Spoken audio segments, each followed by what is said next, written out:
Hello my lovelies, Buttercup Joe here from Stratton St Margaret, Wiltshire, Merry England, and there it be me Manshed. I was in there today, potting around I was actually doing some potting as well, getting the seeds ready. Bit late this year, but I'm getting them ready and all that, Anyway, I went down the pub last night as I do every night, because you got to go and have your quota and the old natural dry cider and all that. And I was stood there at the bar and all.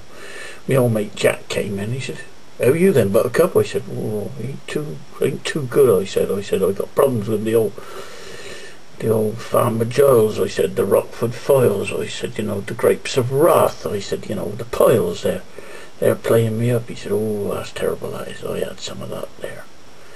He said, "There's an old country cure for that." I said, "Well, I've never heard of that one." I said, "I've lived in the country all my life." He said, "Yeah, what you got to do? You got to smear them around with tea leaves." He said, "PG tips are good." He said, "Rub them into it." He said, "That'll do them a world of good." I went, "Oh, blimey, I'll have a go." I said, "Because these Grapes of Wrath are playing me up." I said, "Oh, the Ring of Fire." I said, "Oh, it is terrible." I said.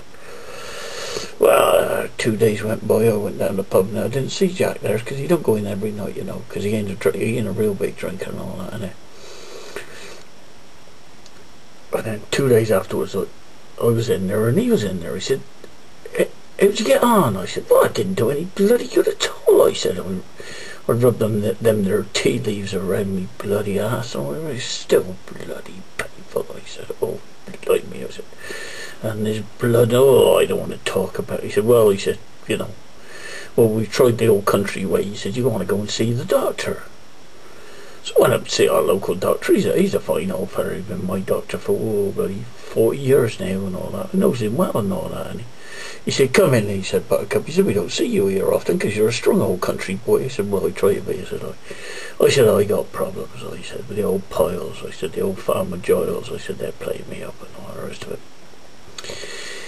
He said, "Well, lots of people do have problems with him." He said, "Well, take your cacks off." He said, drop your old," he said, "your old trousers there," he says, and your pants," he said, "and bend over the chair and all that." And he said, I went, "All right, doctor."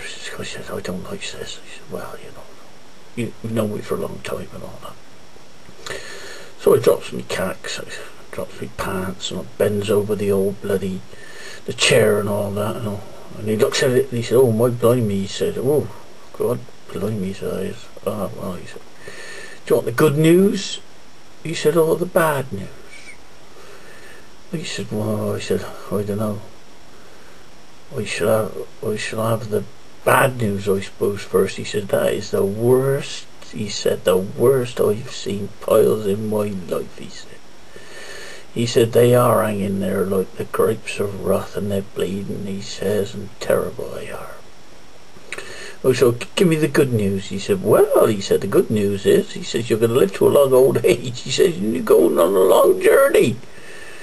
I went, "Oh, thanks for that." I said, "Jesus Christ, those PG tips are terrible, aren't they?" Okay then, my lovelies. A little country tale there for you. Made I chuckle anyway. Cheers then, boy.